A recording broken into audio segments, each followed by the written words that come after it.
আসসালামু আলাইকুম এভরিওয়ান, আমি সন্ধ্যাসীমা গাজীপুর থেকে আজকে একটি নতুন ব্লগ নিয়ে চলে আসলাম। এটা ঈদের চতুর্থ দিনের ব্লগ ছিল। তো চতুর্থ দিনে আমার বড় ননাস আমাদের দাওয়াত করে খাইয়েছিল। তো কি কি আপা রান্না করে আমাদের খাইয়েছে তা আপনাদের সাথে শেয়ার করার জন্য চলে আসলাম। এই তো এক এক করে ভিডিও করে একটু আপনাদের সাথে শেয়ার করছি। তো এইখানে পোলাও রান্না করা হয়েছে, তারপরে শুটকি ভর্তা, মুরগির রোস্ট, চিকেন ফ্রাই, তারপরে হয়েছে দেশি মুরগি রান্না করেছে, তারপরে গরুর মাংস।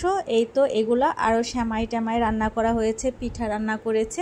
তো এগুলাই আমাদের জন্য আজকের আয়োজন। তো আমরা সবাই একসাথে বসবো। তো এখানে এক এক করে আমরা টেবিলটাকে সাজিয়ে নিচ্ছি। এখানে অন্য আপুদের হাজব্যান্ডদেরও দাওয়াত ছিল আর কি, আমার অন্য ননাসের হাজব্যান্ডদেরও দাওয়াত ছিল, ভাইয়ারা খাবে।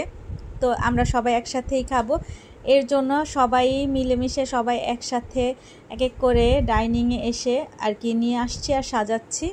তো এগুলোই ভিডিও আমি আর কি শ্যুট করে নিচ্ছি।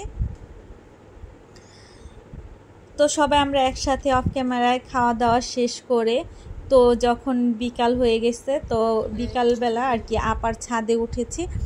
তো আপাদের আর কি 3 তলা কমপ্লিট করবে আর কি 2 ইউনিট নিয়ে। তো এখন আপাতত আপারা 2 তলায় শিফট করেছে, পরবর্তীতে আর কি ওনারা 3 তলা একদম 2 ইউনিট নিয়ে ওনারা আর কি এটা ডেকোরেট করে তারপরে উপরে আর কি চলে আসবে। তো এর জন্যই আগে নিচ তলায় ছিল, তারপরে 2 তলায় কি চলে আসছে, এর জন্যই মূলত আমাদের দাওয়াত করে খাইয়েছে। তো ছাদে উঠে আমরা খুব সুন্দর করে ফটোশ্যুট করছি, আমার যা আর আমি আর আমার ননাসের মেয়ে। আর এদিকে আমাদের ইউসুফ সাহেব ওর ফুপির ছাদটাকে খুব সুন্দর করে ঝাড়ু দিয়ে নিচ্ছে। আর এগুলো হয়েছে আমার ননাসের জালদের আর কি বাড়ি, ওই ভাবিদের বাড়িগুলো আমার আর কি ছাদটা খুবই সুন্দর করে পরিপাটি করে ওনারা বাগান করে রেখেছে, দেখলে আমার কাছে খুবই ভালো লাগে। এই দিক দিয়ে আমার জাল আর আমার ননাসের মেয়ে আর কি ছবি ভিডিও তুলছে। তারপরে আমরা সন্ধ্যার পরে একটু বের হব, এর জন্য আমি ড্রেসটা চেঞ্জ করে রেডি হয়ে নিলাম। তো এখানে অনেকক্ষণ বসেছিলাম, তো রেডি হয়ে আর কি বাচ্চাদের সাথে কথা বলতেছি। তো সবাই এক করে রেডি হয়ে আর কি বাইরে বের হব। এইটাই একটু সন্ধ্যার পরে সব বাচ্চাদের নিয়ে আমরা একটু ঘোরাঘুরি করি ঈদের পরে, এটাই স্বাভাবিক, সবাই এইটাই করে, না হলে বাচ্চারা একটু বোরিং ফিল করে। কারণ ঘরে থাকতে থাকতে এমনিতে তো সারা বছর বাচ্চারা ঘরেই থাকে, ঘরে টু স্কুল এইটা নিয়ে ওদের জীবন। তাই চেষ্টা করি আর কি ঈদ আসলে বাচ্চাদের একটু ঘোরাঘুরি দিয়ে একটু বিনোদন দেওয়ার চেষ্টা করি। আর এই আর কি আর ভিডিওটা লং করলাম না, কারণ ভিডিওটা লং করলে আবার আর কি এমনিতেই আমার হাতে খুবই সময় কম, যেহেতু রমজানের ঈদ ছিল।